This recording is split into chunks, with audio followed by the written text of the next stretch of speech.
Welcome to Godavari Muni YouTube channel అండి. ఈరోజు మనం వచ్చేసరికి యనమదుర్రు అనే గ్రామంలో ఉన్నామన్నమాట.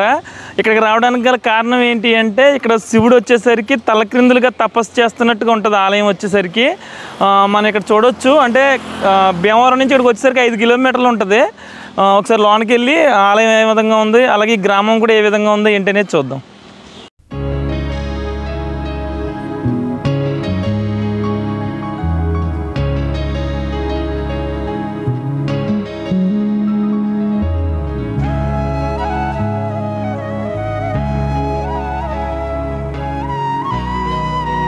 ఈ యనమదుర్రు అనే గ్రామంలో పెద్దగా మండువాలు ఇళ్ళు అయితే కనిపించవు.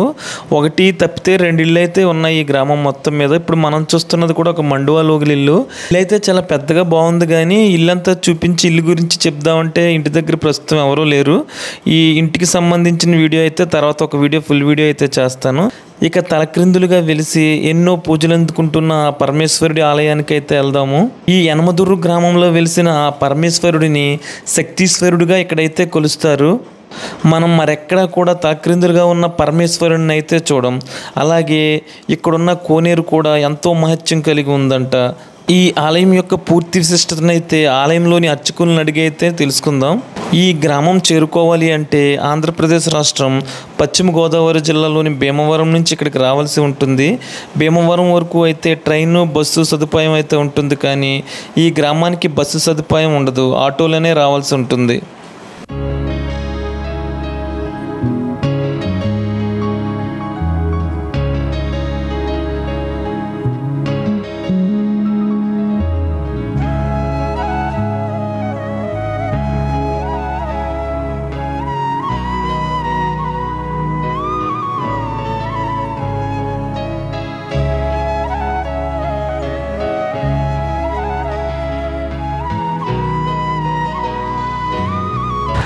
ఇప్పుడు మనం వచ్చేసరికి యనమదుర్రు అనే గ్రామంలో ఉన్నాం. ఈ గ్రామంలో ఏంటి అంటే పార్వతీ సమేత శక్తేశ్వర స్వామి వారు ఉన్నారు.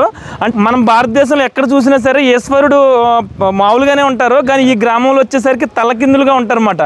మనం ఇంకెక్కడ చూడలేము ఇలాంటిది. ఇంకా ఈ విశేషాలన్నీ ఇక్కడ ఉన్న పంతులు గారిని అడిగి తెలుసుకుందాం. నమస్తే అండి. నమస్తే అండి. అంటే ఎక్కడ కూడా ఇలా తలకిందుల కింద ఉంటారంట కదండి శివుడు. ఎక్కడ చూసినా కూడా అండి స్వామివారు లింగ రూపంలో ఉంటారండి. ఇక్కడ ఈశ్వరుడు ప్రత్యేకత ఏమిటంటే తలకిందులుగా అంటే శిరస్సు కిందకి పాదాల పైకి పెట్టుకుని తపస్సు చేసుకుంటూ స్వామివారు ఇక్కడ వెలిసారనమాట. ఇక్కడ స్వామివారు ఎదురుకుండా శక్తిగుండం చెరువు ఉందండి. ఈ చెరువు ప్రత్యేకత ఏమిటంటే ఇక్కడ మామూలు జల కాదండి, ఇది కాశీ నుంచి అంతర్వాణిగా జలప్రవేశం ఊరుతూ వస్తుందని చెప్పిన చరిత్ర అండి. ఇక ఇంకో ప్రత్యేకత ఏమిటంటే చెరువు కూడా ఎప్పుడు ఎండిపోదండి. మీరు ఎంత వేసవికాలంలో వచ్చినా కూడా నీరు ఇలాగే ఉంటుందండి. స్వామివారికి మహానివేదన ఇదే నీరు పెట్టి వండాలండి. వేరే నీరు తీసుకొచ్చి పెట్టి వండితే ఉడకదండి. ఎప్పటికీ కూడా చరిత్ర అండి అది. పూర్వకాలంలో చెరువు శుభ్రం చేయడానికి ఉన్నప్పుడు నీరు మురుగ్గా ఉందని చెప్పని వేరే నీరు తీసుకొచ్చి వేరే చెరువు నీరు తీసుకొచ్చి వండడం అనేది జరిగింది. అప్పుడు మహానివేదన ఉడకలేదండి. పొద్దుంచి సాయంకాలం వరకు కూడా, ఉదయం నుంచి సాయంకాలం వరకు కూడా ఇలాగే ఉందిటండి. అప్పుడు వేరే నీరు కాకుండా ఇదే నీరు మురుగ్గా ఉన్నా కూడా ఇదే నీరు పెట్టి వండితే వెంటనే ఉడికిందిటండి. అప్పటి నుంచి ఈ నీరు స్వామివారికి అభిషేకానికి మహానివేదనకి వాడడం అనేది ఆచారంగా వస్తుంది అనమాట. ముందు ఒకసారి ఆలయం చూద్దాం అండి. చూసిన తర్వాత ఇక్కడ స్వామివారు తలక్రిందులుగా ఉండడానికి కారణం ఏంటనేది మీరు చెప్తారు. ఓకేనా. అంటే ఈ గుడి ఇప్పుడు కొత్తగా పెయింటింగ్స్ అవి చేయించారంటారా? అంటే ఇప్పుడు కొత్తగా రాజగోపురం ప్రతిష్ఠ జరిగిందండి. అంటే ఆలయ చైర్మన్ గారు పనసకల మురళీకృష్ణ గారు, కార్యనిర్వాహక గారు కరి శ్రీనివాస్ గారు ఆధ్వర్యంలో మరియు భక్తులు గ్రామస్తులు సహకారంతో అందరి సహకారంతో కూడా ఈ మధ్యనే గాలిగోపురం రాజగోపురం ప్రతిష్ఠ జనవరి 6వ తారీఖునే బాగా జరిగిందండి. బ్రహ్మాండంగా జరిగింది. ఇప్పుడు మనం ఉన్నది ఈ మధ్యలో కట్టిన రాజగోపురం అనమాట. ఈ దేవాలయం బాగా పురాతనమైంది అనమాట. పంచారామ క్షేత్రాల కన్నా కూడా పురాతనమైన దేవాలయం అనమాట. అంటే ఎలా తెలుస్తుంది అండి మనకి? ఓకే. అంటే ఇప్పుడు అంత పురాతనమైందని ఏమన్నా ఆధారాలు ఉంటాయండి. కుమారస్వామి అమ్మవారుడిలో 3 నెలల చండబిడ్డ అనమాట. కుమారస్వామి వల్లే పంచారామాలు ఏర్పడ్డాయండి. చేత కుమారస్వామి 3 నెలల చండపిల్లాడుగా అమ్మవారు ఊళ్ళో ఉన్నారు కాబట్టి గుర్తు అదేనండి, ఒక ఆధారం అదేనమాట. కుమారస్వామి 3 నెలల చండపిల్లాడుగా ఉన్న సమయంలో ఇక్కడ అమ్మవారు ఇక్కడ వెలిసారన్నమాట. ఓకేనండి. ఓకే. ఈ అంత చరిత్ర మీ పూర్వీకులు అంటే మీ నాన్నగారు కూడా ఇక్కడ అర్చకత్వం చేసేవారు అంటారు? కాలం నుంచి కూడా ఇక్కడే జరుగుతుంది, అర్చకత్వం ఇక్కడే చేస్తున్నారండి. ఓకే. మీకు రాహుకేతువులు అనమాట అండి, అదర మనకి కనిపించేది రాహుకేతువులు. ఎక్కడండి? ఇది విశేషం చూతిరి కానీ ఒకసారి. ఓకేనండి. ఓకే. రాహుకేతువులు అంటే ఈ పక్కన కాలసర్ప దోషాలకి విశేషంగా పూజలు జరుగుతూ ఉంటాయి అనమాట. ఓకే. ఏ రోజు వస్తే బాగుంటుందండి ఇక్కడ మీ ఆలయానికి రావాలంటేనండి? ఇక్కడ రాహుకేతు ప్రత్యేకత ఏమిటంటే మనకి కాళహస్తిలో ఉన్నాయండి ఇక్కడ. కాళహస్తిలో కాలసర్ప దోష నివారణకి అని చెప్పని వివాహం కాని వాళ్ళకి, సంతానం లేట్ అయిన వాళ్ళకి, అలాగే ఎటువంటి కార్యమైనా ఆలస్యం అవుతున్నా కూడా కాలసర్ప దోష పూజలు జరుగుతూ ఉంటాయండి, కాళహస్తిలో జరుగుతూ ఉంటాయి. మనకి ఇక్కడ దగ్గరలో ఇక్కడ ప్రతిష్ఠ జరిగింది అనమాట రాహుకేతువులు. బాగా దూరం నుంచి వచ్చిన వాళ్ళందరూ కూడా ఇక్కడ కాలసర్ప దోషాలకి రాహుకేతుల పూజలు జరుగుతూ ఉంటాయి అనమాట. ప్రతి మంగళవారం శనివారం కూడా రాహుకాలంలో జరుగుతూ ఉంటాయి అనమాట. నవగ్రహాలు కూడా ఉంటాయండి? మళ్ళీ నవగ్రహాలు ఉన్నాయండి, కానీ నవగ్రహాలు అన్ని చోట్ల ఉంటాయండి, రాహుకేతులు అన్ని చోట్ల ఉంటాయి. ఏంటంటే ప్రతిష్ఠ చేశారన్నమాట. ఓకేనండి. ఏ రోజు చేయించుకోవాలండి? ప్రతి మంగళవారం శనివారం కూడా ఉదయం పూట జరుగుతూ ఉంటాయి. విశేషంగా బాగా దూర ప్రాంతాల నుంచి కూడా వచ్చి చేయించుకుంటూ ఉంటారు అనమాట. ఇక్కడ ఇదో విశేషం అనమాట.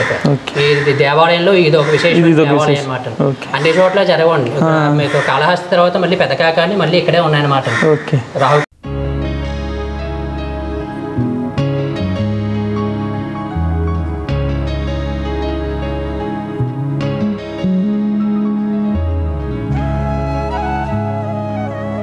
ఇవన్నీ అంటే ఇది వరకు ఉండేవండి, ఇప్పుడు ఏం చేయరా? ఓకే. అంటే వెనకాల అంతా వర్క్ చేయించారంటారా? స్వామి సుబ్రహ్మణ్య స్వామి ప్రతిష్టలు అవన్నీ సేమ్ లోన్ అంతా అలానే ఉంచారు, స్వామి కదపలేదు. ఓకేనండి. ఓకే. ఈ ఆలయం వల్లీ దేవసేన సమేత సుబ్రహ్మణ్యేశ్వర స్వామి ఆలయం అండి. ఇక్కడ ఈ స్వామి ప్రత్యేకత ఏమిటి అంటే స్వామివారి క్షేత్రపాలకుడు అండి సుబ్రహ్మణ్యేశ్వర స్వామి. ఇక్కడ ప్రతి సంవత్సరం కూడా సుబ్రహ్మణ్య షష్ఠికి కళ్యాణం, అన్న సమారాధన జరుగుతూ ఉంటాయండి. ఇక స్వామి ఇక్కడ ఎవరికి సంతానం ఆలస్యమైనా, వివాహం ఆలస్యమైనా కానీ ఇక్కడ ఒక 7 మంగళవారాలు స్వామివారి విశేషంగా అర్చన చేసుకుంటే తగిన ఫలితం కల్పిస్తుంది అనమాట. ఇక్కడ కూడా ప్రతి మంగళవారం కూడా దూర ప్రాంతాల నుంచే కాకుండా చుట్టుపక్కల వాళ్ళందరూ కూడా ఇక్కడికి వచ్చి ప్రతి మంగళవారం కూడా స్వామివారికి విశేషంగా అర్చనలు, అభిషేకాలు అవి చేసుకుంటూ ఉంటారన్నమాట. ఈ స్వామివారి క్షేత్రపాలకుడు అండి. ఈ క్షేత్రానికి స్వామి ఈశ్వరుడు కూడా ఎంత నిదర్శనం, స్వామివారు కూడా అంతే నిదర్శనం సుబ్రహ్మణ్యేశ్వర స్వామి. ఓకేనండి.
ఇక్కడ స్వామివారు తలకిందులుగా ఉంటారండి. అంటే శిరస్సు కిందకి పాదాలు పైకి పెట్టుకుని స్వామివారు తపస్సు చేసుకుంటూ వెలిసారనమాట. మీకు భాగాలు చూపిస్తాను, చూడండి ఒకసారి. ఇది స్వామివారి శిరస్సు అండి. చూసారా ఈ గీతలు కనిపిస్తున్నాయి చూసారా? ఈ స్వామివారి జటాజూటాలండి. ఇది స్వామివారి కంఠభాగం అండి, కంఠాభరణం అనమాట. ఇది పొట్టండి. ఇవి 2 మోకాళ్ళు, ఇవి 2 పాదాలండి. పైన ఎత్తుగా కనిపించేది సుబ్రహ్మణ్యేశ్వర స్వామివారి సర్పం పాదాలపైకి వస్తుందన్నమాట ఆభరణంగా స్వామివారికి. పక్కనే అమ్మవారు అండి, పార్వతీదేవి. అమ్మవారి పేరు పార్వతీదేవి అండి. ఇక్కడ ఏంటంటే ఒకే పీఠం అంట, అమ్మవారు స్వామివారు కూడా ఒకే పీఠం మీద అమ్మవారు స్వామివారు కూడా కుటుంబ సమేతంగా స్వయంభూగా వెలిసారు. స్వామి అమ్మవారు కూడా. అమ్మవారి చేతిలో కుమారస్వామి అండి, 3 నెలల చంటపిల్లాడు కుమారస్వామి. నేను ఇందాక చెప్పినట్టుగా ఇక్కడ స్వామివారు 3 నెలల చంటపిల్లాడుగా ఉన్నప్పుడు స్వామివారు అమ్మవారు కూడా కుటుంబ సమేతంగా స్వయంభూగా వెలవడం అనేది ప్రత్యేకత అనమాట అండి ఇక్కడ స్వామివారు.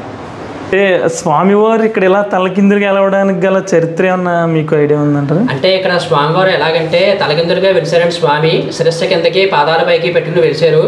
ఇక్కడ భీమవరం పట్టణం, పశ్చిమ గోదావరి జిల్లా భీమవరం పట్టణానికి సుమారు 5 కిలోమీటర్ల దూరంలో ఈ యనమదుర్రు అనేటటువంటి గ్రామం ఉందండి. ఈ గ్రామంలో ఈ శక్తీశ్వర స్వామి అనే తలకిందులుగా స్వామివారు ఇక్కడ వెలిసారు. మీకు ఎక్కడ చూసినా జనరల్గా ఏ శివాలయంలో చూసినా స్వామివారు లింగ రూపంలో ఉంటారు, మీకు లింగ రూపంలో దర్శనమిస్తారు. ఇక్కడ ప్రత్యేకత ఏమిటంటే తలకిందులుగా శీర్షాసన రూపంలో అంటే శిరస్సు కిందకి పాదాలపైకి పెట్టుకుని స్వామివారు యోగ నిద్రలో దర్శనమిస్తారు. పక్కనే పార్వతీ అమ్మవారు ఉండడం ప్రత్యేకత. మరో విశేషం ఏంటంటే పక్కనే పార్వతీ అమ్మవారు ఉండడం ప్రత్యేకత. అలాగే మరో విశేషం ఏమిటంటే స్వామివారి అమ్మవారి ఒడిలో కుమారస్వామిని ఎత్తుకుని అమ్మవారు ఇక్కడ వెలిసారన్నమాట. అమ్మవారు స్వామివారు కూడా ఒకే పీఠం మీద వెలిసారు స్వామి అమ్మవారు కూడా. పూర్వకాలంలో ఇదంతా కూడా దండకారణ్యం అంటండి. ఈ దండకారణ్యంలో మునులు కూర్చుని యజ్ఞాలు యాగాలు చేసుకుంటూ ఉండేవారటండి. మునులు ఋషులు వీళ్ళు కూర్చుని యజ్ఞాలు యాగాలు చేసుకుంటూ ఉంటే సంబరాసురుడు అనేటటువంటి రాక్షసుడు వాళ్ళని చిన్నాబండం చేస్తూ ఉండేవారటండి. సజావుగా సాగనిచ్చేవి కాదుటండి ఈ కార్యక్రమాలు. అందుచేత ఏంటంటే ఈ మునులు ఈ యమధర్మరాజు దగ్గరికి వెళ్ళి వేడుకుంటారటండి, స్వామి అతను వదిలేస్తే ముల్లోకాలకు ప్రమాదం, అందుచేత ఏంటంటే అతన్ని సంహరించమని చెప్పని యమధర్మరాజుని ప్రార్థిస్తారట. ఆ యమధర్మరాజు భూలోకంలోకి వచ్చి ఆ సంబరాసురుడితోటి కొన్ని రోజుల పాటు యుద్ధం చేస్తారటండి. ఆ యుద్ధంలో యముడి శక్తి క్షీణించిపోతుందటండి. శక్తి సరిపోకపోతే అతన్ని వదిలేస్తే ముల్లోకాలకి ముందు ముందు ప్రమాదం జరుగుతుందని చెప్పని యముడు భావించి స్వామివారి గురించి ఇదే ప్రదేశంలో కూర్చొని తపస్సు చేస్తారటండి. ఎక్కడైతే ఉన్నారో అదే ప్రదేశంలో కూర్చుని తపస్సు చేస్తారటండి యముడు. ఆ యముడు తపస్సు ఎంత ఘోరంగా చేస్తున్నా సరే స్వామివారు పట్టించుకోవటండి. ఎందుచేతనంటే కైలాసంలో స్వామివారు ఇక్కడ ఎలాగైతే ఉన్నారో శిరస్సు కిందకి పాదాల పైకి పెట్టుకుని ఎలాగైతే ఉన్నారో ఇదే రూపంలో తలకిందులుగా తపస్సులో ఉంటారటండి స్వామి. అందుచేత ఏంటంటే స్వామివారు యముడు తపస్సుని పట్టించుకోవటండి. అప్పుడు అమ్మవారు బాలింత్రాలటండి. అమ్మవారు కూర్చుని కుమారస్వామిని కూర్చుని ఆడిస్తూ ఉంటుంది కైలాసంలో. ఆ యముడు తపస్సు వల్ల స్వామి తపస్సుకి భంగం కలుగుతోందని చెప్పిన అమ్మవారు భావించి ఆ కుమారస్వామితో సహా భూలోకంలోకి వచ్చి యముడిని అడుగుతుందండి, ఎందుచేతను నువ్వు ఇలా తపస్సు చేస్తున్నావు స్వామివారి గురించి అని చెప్పని అమ్మవారు అడుగుతుందండి యమధర్మరాజు. అప్పుడు యమధర్మరాజు జరిగిన వృత్తాంతం అంతా కూడా అమ్మవారిని చెప్తారటండి. ఇలా యుద్ధం చేశానమ్మా, సంబరాసుని వదిద్దామని చెప్పని. ఆ సంబరాసుడు శక్తి ముందు నా శక్తి సరిపోవటం లేదు, అతన్ని వదిలేస్తే ముల్లోకాలకు ప్రమాదం జరుగుతుందని చెప్పని స్వామివారి గురించి ఏమో నేను ఇక్కడ కూర్చొని తపస్సు చేస్తున్నాను, స్వామివారు నా తపస్సు పట్టించుకోవట్లేదు అని చెప్పి జరిగిన వృత్తాంతం అంతా కూడా చెబితే అప్పుడు అమ్మవారు చెప్తుంటే స్వామివారు శీర్షాసన రూపంలో ధ్యానంలో ఉన్నారు, నీ తపస్సును పట్టించుకోరు, అందుచేత నా శక్తిని అంశలో ఒక అంశను ఇస్తాను, వెళ్ళి అతను వధించని చెప్పిన అమ్మవారి శక్తి హంసలో శక్తి అనేటువంటి ఆయుధాన్ని ఆ యముడికి ప్రసాదిస్తుంది. ఆ అమ్మవారి యొక్క శక్తి అనేటువంటి ఆయుధాన్ని స్వీకరించి యముడు మళ్ళీ అతనితో యుద్ధం చేసి సంబరాసురుడితో యుద్ధం చేసి ఆ సంబరాసురుడిని సంహారం చేస్తారట. ఆ సంహారం చేసిన తర్వాత అమ్మవారిని ప్రార్థిస్తారట యముడు, అమ్మా నువ్వు ఇచ్చిన శక్తి వల్ల ఆ సంబరాసురుని సంహరించాను, ఇంకా నా కోరిక ఏమిటి అంటే నా పేరు భూలోకంలో ఎవరు తలుచుకోరమ్మా, నరకాధిపతిని కదా అందరూ భయపడుతూ ఉంటారు, అలా కాకుండా నా పేరు కూడా భూలోకంలో స్మరించుకునేలాగా స్వామివారిని తపస్సు చేసిన చోట నాకు వెలిసారా నాకు వరం ప్రసాదించమ్మా అని చెప్పిన అమ్మవారిని కోరుకుంటారట యముడు. అప్పుడు ఆ అమ్మవారు ఏం చేస్తుందంటే ఆవిడ శక్తిని ఉపయోగించి స్వామివారిని శిలరూపంలోకి తీసుకొస్తుంది అనమాట. తలకిందులుగా ఎలాగైతే ఉన్నారో కైలాసంలో అప్పుడు స్వామివారు అదే రూపంలోకి శిలరూపంలోకి స్వామివారు తీసుకొస్తుందని. మరి తపస్సులో ఉన్నారు కదండి, తపస్సులో ఎవరు భంగం కలిగించకూడదని చెప్పిన అమ్మవారు భావించి అమ్మవారు కుమారస్వామితో సహా అమ్మవారు పక్కనే వెలిసిందనమాట. అమ్మవారు కూడా అంటే అమ్మవారు స్వామివారి యొక్క తపస్సుకి అమ్మవారు కాపలగా కూర్చుందనమాట. ఇక్కడ ఏంటంటే అమ్మవారు శక్తి సమేతంగా స్వామివారు వెలిసారు కాబట్టి శక్తీశ్వర స్వామిగా పేరనమాట. ఇంకో ప్రత్యేకత ఏంటంటే ఈ ఊరికి యనమదుర్రు అనే గ్రామం ఎందుకు వచ్చిందంటే అమ్మవారు వరం వస్తుందండి యముడికి. ఇక్కడ స్వామివారు నీ పేరు మీద ఇక్కడ వెలిసారు కాబట్టి నువ్వు తపస్సు చేసిన ప్రాంతం కాబట్టి గ్రామం పేరు యమునాపురంగా పిలువబడుతుందని చెప్పిన అమ్మవారు నామకరణం చేస్తుందండి. ఆ పేరు కాలక్రమేణా యనమదుర్రుగా వచ్చిందనమాట. యమపురి తర్వాత యనమదుర్రుగా కాలక్రమేణా మారుతూ వచ్చిందనమాట.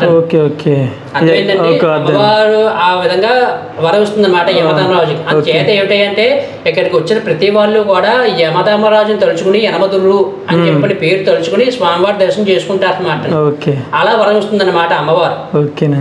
చేతంటే అమ్మవారి శక్తి కారణంగా స్వామివారు వెలిసారు కాబట్టి శక్తీశ్వర స్వామి గాను, యమధర్మరాజు ఇక తపస్సు చేసిన ప్రాంతం కాబట్టి ఈ పేరు యమునాపురం నుంచి యనమదుర్గగా కాలక్రమేణా మారుతూ వచ్చిందన్నమాట. మీకు ఎక్కడ చూసినా స్వామివారు లింగ రూపంలో ఉంటారు. ఇక్కడ ప్రత్యేకత అంటే శీర్షాసనం తలకిందులుగా ఉండడం అనేది ప్రత్యేకత అనమాట. ఏ రోజు రావాలండి ఇక్కడ స్వామివారి దర్శించుకునేటువంటి రోజులు ఏమిటాయంటే కార్తీక మాసం, మహాశివరాత్రి, అలాగే సుబ్రహ్మణ్యేశ్వర స్వామి షష్ఠి, విశేషంగా పూజలు అభిషేకాలు ఇవి జరుగుతూ ఉంటాయి అన్నమాట. మహాశివరాత్రి రోజున మొదటి రోజున స్వామివారి కళ్యాణం జరుగుతుందండి. అలాగే రెండో రోజున స్వామివారికి రథోత్సవం జరుగుతుంది గ్రామంలోను. మూడో రోజున తెప్పోత్సవం శక్తిగుండం చెరువులో హంసవాహనం పైన మేళతాళాలతో శక్తిగుండం చెరువులో తెప్పోత్సవం జరుగుతూ ఉంటుంది.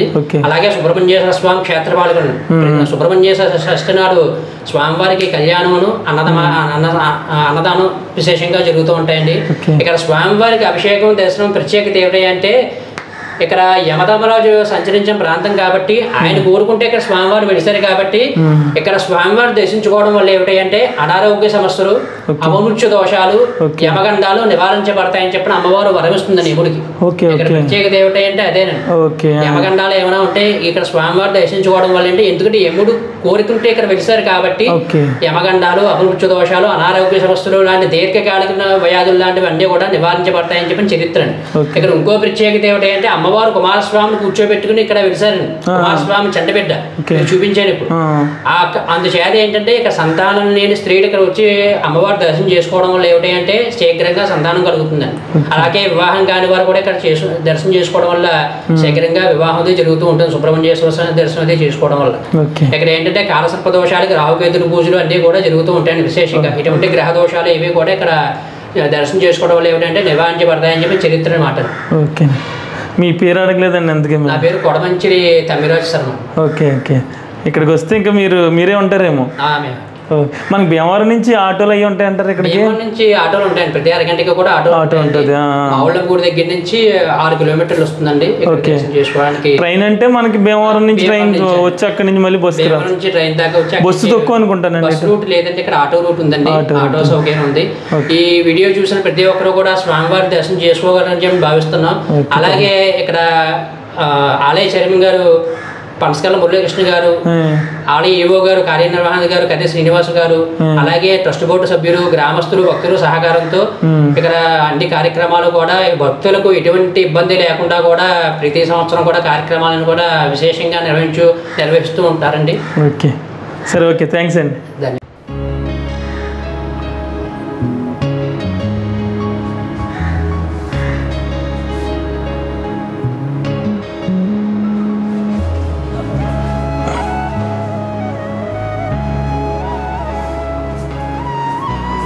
మేము ఎండమే కానీ ఎప్పుడు రాలేదు ఇక్కడ వరకు.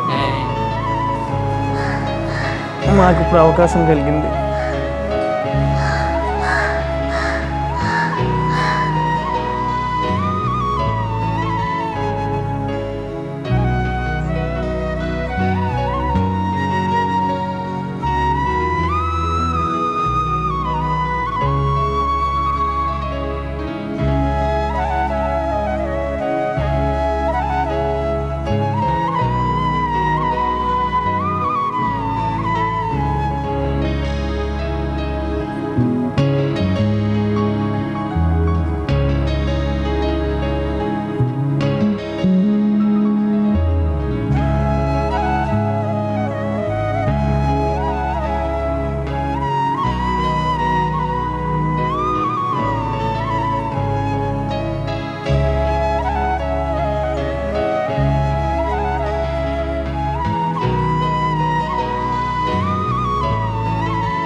ఇదండి యనమదుర్గలో వెలిసిన శక్తీశ్వర స్వామి వారి పూర్తి వీడియో. అయితే ఈ వీడియో మీకు నచ్చినట్లయితే ఒక లైక్ చేయండి.